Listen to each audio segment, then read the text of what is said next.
Hey everyone, I'm here with a very special guest today. His name is Mariano and he's the CEO of MURAL. Hey Mariano.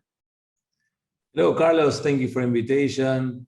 And it's hopefully people understand our English as a second language with some very Latin tint to it. I think that's one of the reasons why you and I connected and go way back.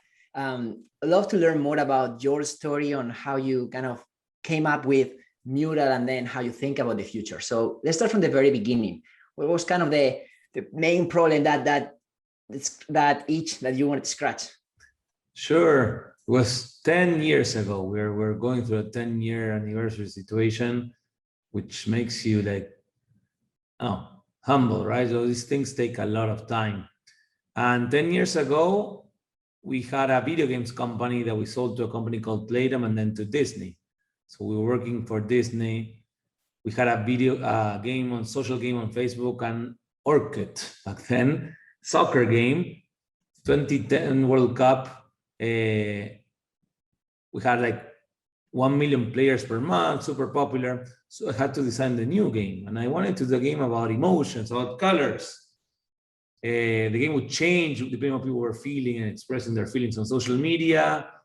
These creatures, these characters, choreographies. And I was using a PowerPoint deck to basically collect stuff on characters, on storyline, on mechanics, and so forth, because I was flying back and forth from Argentina to the Bay Area, and I needed something digital to have some portability on my ideas, right, to share around. And way back when, the options were not as many.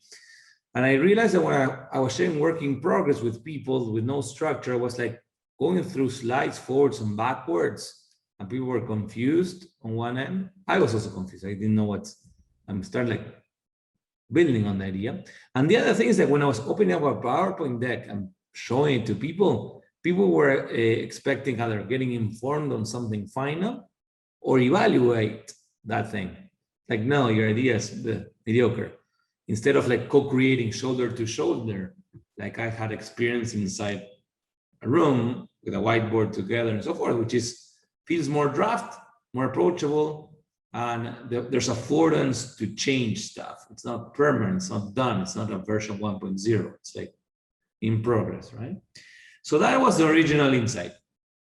And we started, and I took a very bad decision to make it very horizontal, very open-ended, instead of focusing. The only thing that I give advice to early stage entrepreneurs right now is like, who are your 10 happy customers that look and walk and sound the same?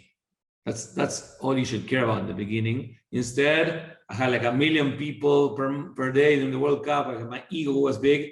This is for everyone. And no, it might be eventually for everyone, but right now, or back then, not really. So we had to struggle and row. And also the other reality is like the market wasn't there. Put aside remote work for a second, right? So that's evident now through the pandemic, remote or digital first collaboration, proof that we don't need proof, right? We had the whole world go like that. The interesting thing that we support though is like a type of remote work, which is like the core innovation, strategy, planning, reflection, team building. So things that are like cognitively challenging and would generally happen all together inside a project room, in customer engagements, right?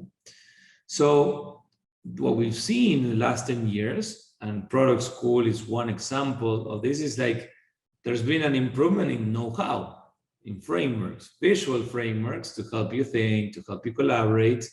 That again, in a way, 10 years ago, people knew what a P&L was, right?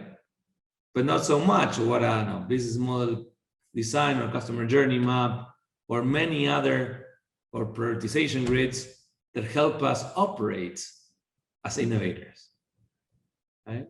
Yeah. So that's how we grew this thing, and of course the enterprise component. But the original insight was something around the affordance of the medium.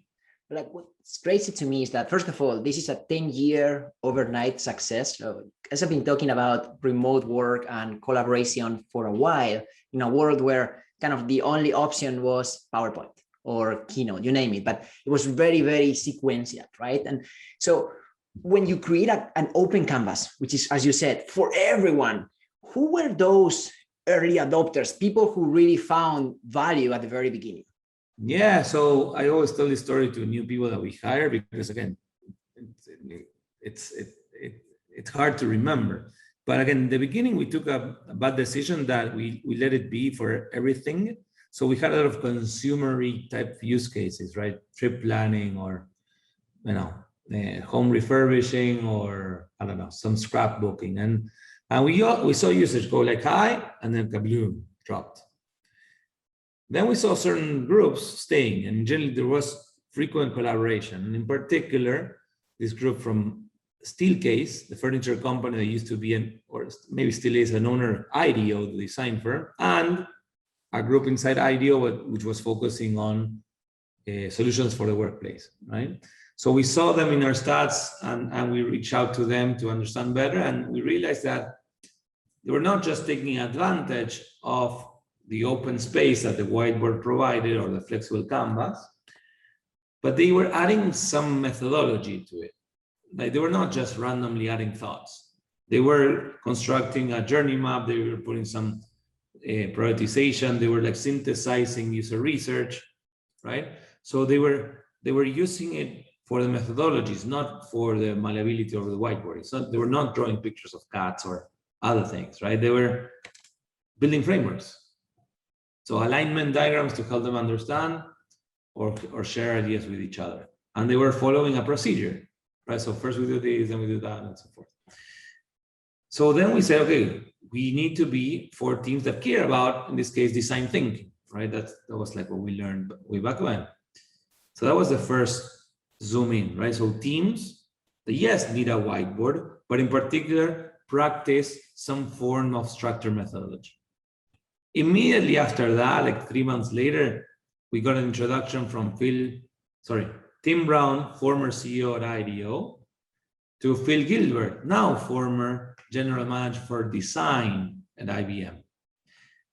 And design groups in some companies are in charge of course, bringing in designers, teaching them the way of product management, teaching the way of design thinking, and so forth, but also helping the rest of the company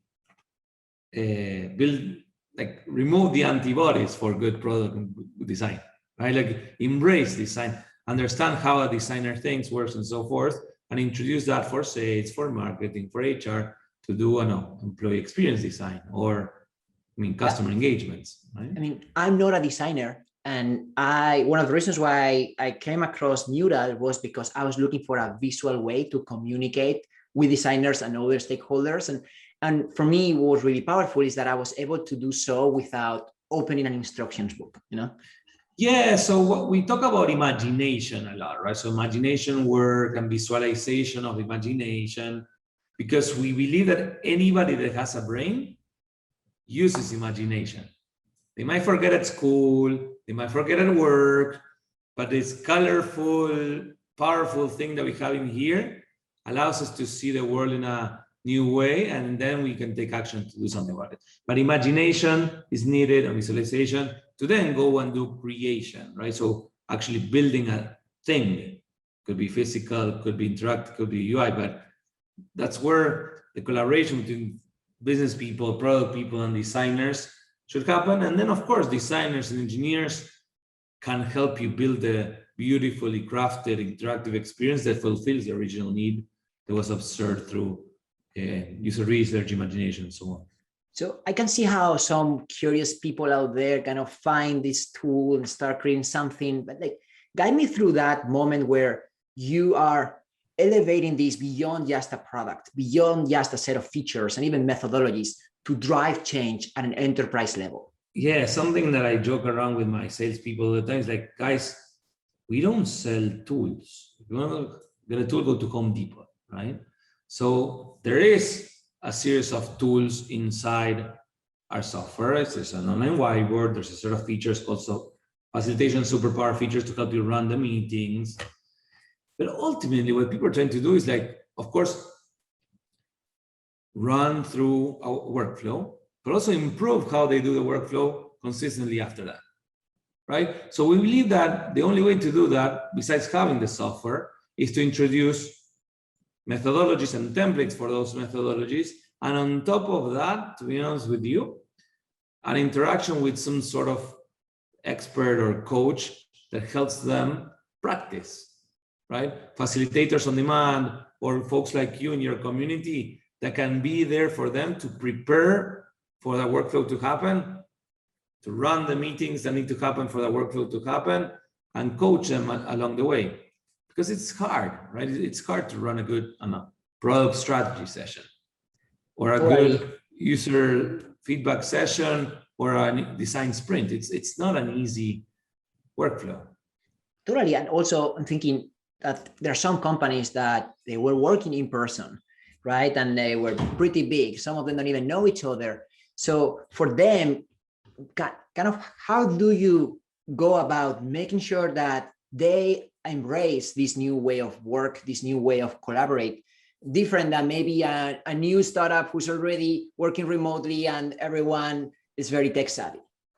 Well, last year they didn't have an option, right? So it's like they had to adapt really fast, and there was a lot of anxiety. I mean, people were super nervous. So our support and customer success teams were helping people all the time. So, but then I think that the beautiful thing about this global weird experiment that we went through, what we're in some parts of the world we're still going through, is that, again, it forced us to think about how we use time and how we design time, right? Like the facilities part or the in-person stuff, great, but even in the office, like most of the time, again, besides commuting, but we're not necessarily taking advantage of being around other people, or if we are in the meeting, we're not asking the right questions, remembering the right prompts, time boxing to make sure that we wrap in time, evaluate the meeting, and improve for the next one, right? So I think that the nice thing that's happening right now is that people are self-aware on how to use time, because they were feeling exhausted by talking to a screen multiple times per day and long hours. So we're seeing shrinking of together time and doing more asynchronous work. People are starting to experiment with these things. And the extra thing that is happening is people are trying things to solve for these problems. Like, for example, ice-breaking exercises to open up meetings. I do this with my leadership team, asking how people are feeling when we open up a meeting. Because if someone has a headache or depression or going through some personal thing, it's hard to expect a lot from that person in that event, and we can be tolerant with each other in that situation. So the nice thing also is that people are practicing, reacting to them, practicing over and over, because they're digital. It's relatively easier to set up a room digitally. It's there, it's templates. And the other thing, they're digital, they're copyable. Yeah.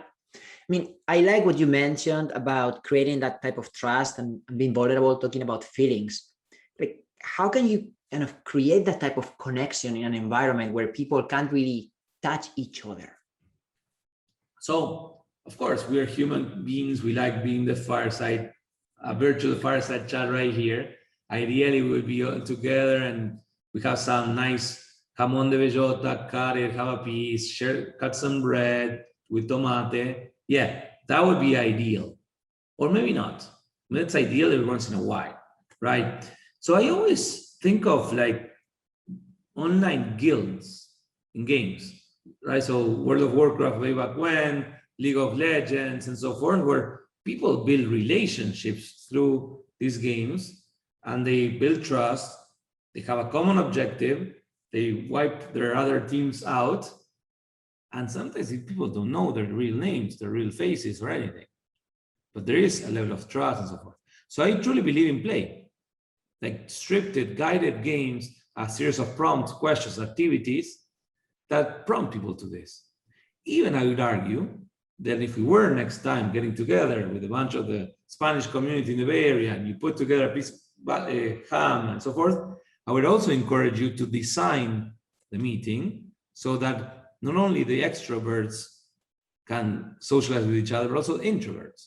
And maybe have a prompt or maybe have a moment in which I know, you're guiding the conversation so that people don't need to necessarily small talk to know someone new, meet someone new, put a body system in place or whatever it is. But it's about designing the game that are our meetings.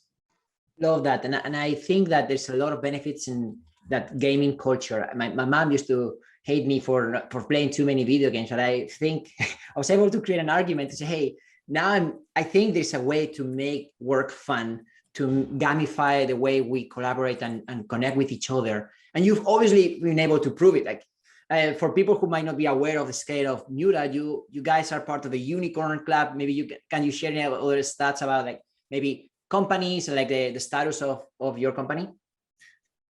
By the way, before you go there, when we were in the video games industry, like around 2007 or 8, there was a Harvard Business Press book around the gamer generation and how the gamer generation, well, of course, was growing up, so becoming like more relevant in business.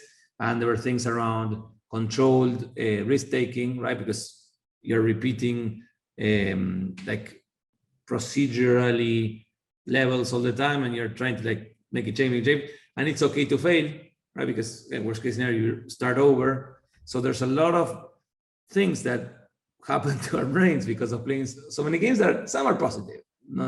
There's some addictions and so forth, but most of them are, well, a lot of them are positive. So coming back to your question, we've been fortunate to be in a position that we were already ready to support large enterprises in deploying this new way of working, right? Before the pandemic, we had published IBM as a big customer. We did a total economic impact report with them in February 2018, to being a customer for a lot of years already, and many others that we've shared in our website and you can check out. So we already prepared for this. This is not new for us. The only thing that happens is like it's big all of a sudden, right? So the deployments are bigger. Now it's a CIO thing too. Everybody needed it, or in some shape or form, right? So it's like a bigger deployments. So with that, I mean, the last year has been intense, and yeah, we have people many places all around the world. We like to hire people that are mission and culture aligned. So in general, we have like a adaptable and growing culture it's working well. It's not the point, right? The point is that we have a lot of very happy customers, tens of thousands of people in our biggest customers. That means that it's not just product managers, it's not just designers. It's people in different parts of the organization that want to think like a designer, that want to think like a product manager, and want to introduce these methodologies to run their businesses. Right? The other day, I was talking to our head of legal, and she was being, again, she's doing a lot of things, as you can imagine. And I told her, hold on, why don't you think about legal, the service, as a product that you have certain features, like you can deliver, I don't know, 3 contract reviews per day. The feature is, I mean, the system doesn't allow more for that. Or no, you cannot hire people in this other country. It's a feature, like it's a level of service. And if you don't have that level of service, maybe you can plug in an integration. So anyway. Mariano, are you saying that attorneys are using Mural? Because they just blew up my mind. Oh yeah. The other day I received a note from someone at a very large consumer packaged goods that creates chocolates and coffee, a procurement guy that it was like, I'm in love with Mural. I run a workshop with 100 people, procurement in India. Excellent. Okay, so you said you've been, I mean, some of the things that we're seeing now are not really new. You've been talking about them and now, what does the next year look like for the future of work? Like if we were to record this and then play it again a few years from now, what are some of those predictions? So remember, I mean, I'm not so we support remote work, of course. But the type of remote work that we support is a particular type, right? So we don't do, I don't know, video calling. We don't do task management. We don't do chat, right? So there's many components to the tooling around digital workplace. And there's been many predictions around that. And probably like the biggest one is like, it's here to stay. Digital first is here to stay. Why? Because it was already here before. Right? I mean, especially large companies, right? Large companies had people in different offices. The moment they have people in different offices, you're working digitally, right? But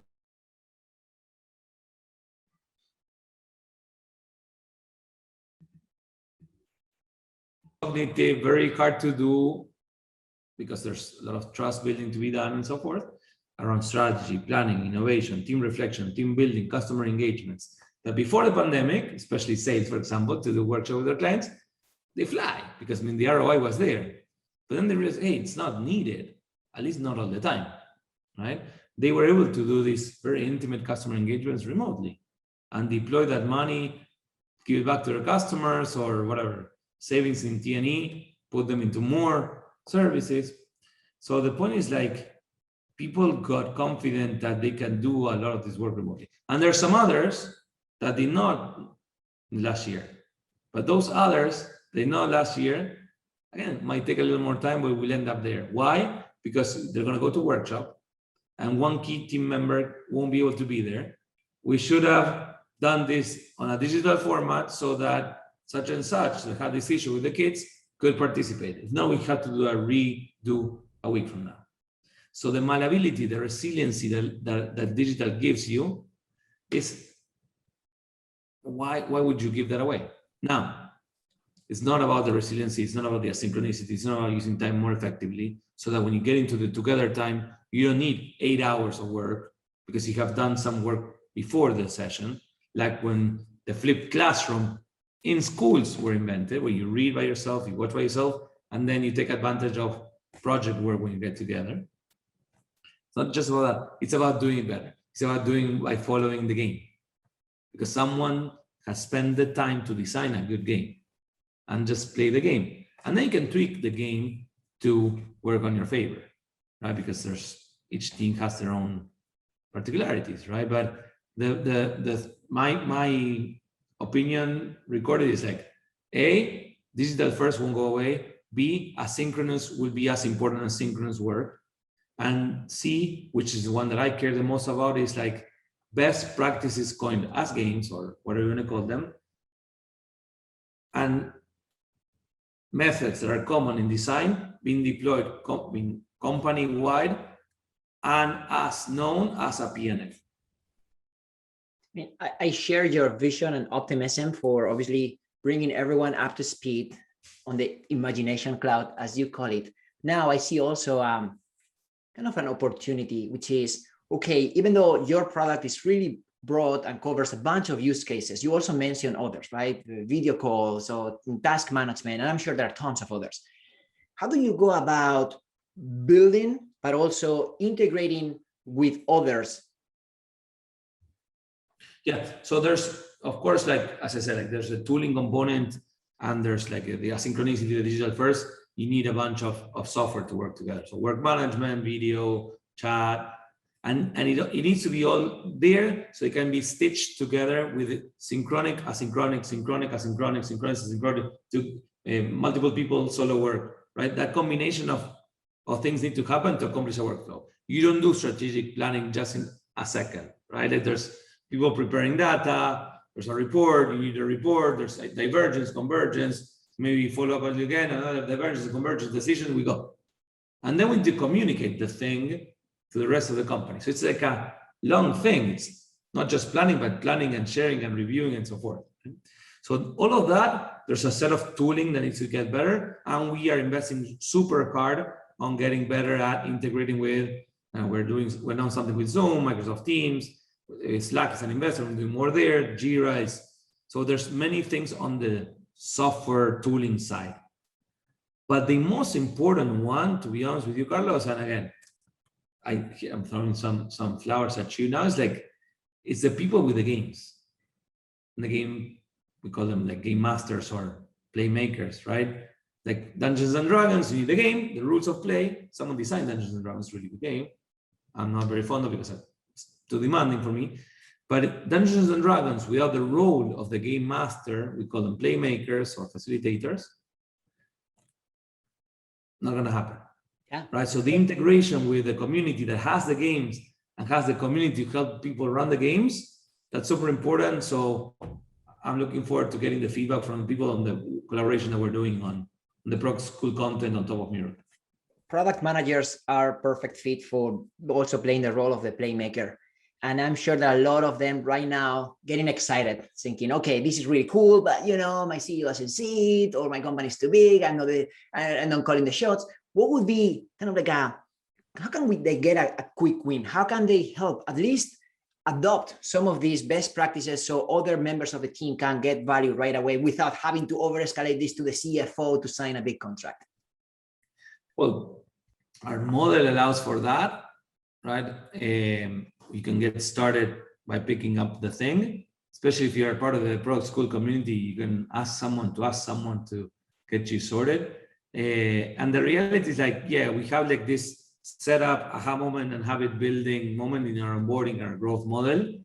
And the reality is like, I would say to people, like, recurring revenue comes after recurring impact and comes after recurring onboarding, right?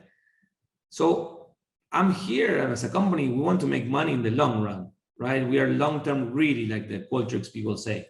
So right now it's like, we need to like have formation. So we are changing our pricing and packaging to allow for removing all friction in the beginning when it comes to financials, to make sure that you go to that aha moment and habit formation. Because in our software, why it's hard is like, we have a lot of people that come into Mural, onboard properly, super happy. Some people start paying and then they drop and they tell us, oh, the project ended. It's like, it's not that the project, we didn't do a good job of showing all of the other use cases they can use Mural for, right? So we're getting better at that. And with that, we want to like give patience to our folks so that then you can build a business case. Then once you use this 3-4 times per month as a team, we care about weekly active deep work.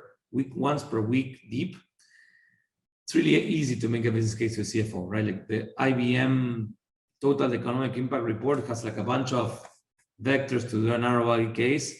After like a bunch of, it's a no-brainer. I mean, but of course, like we need to have like recurring impact first.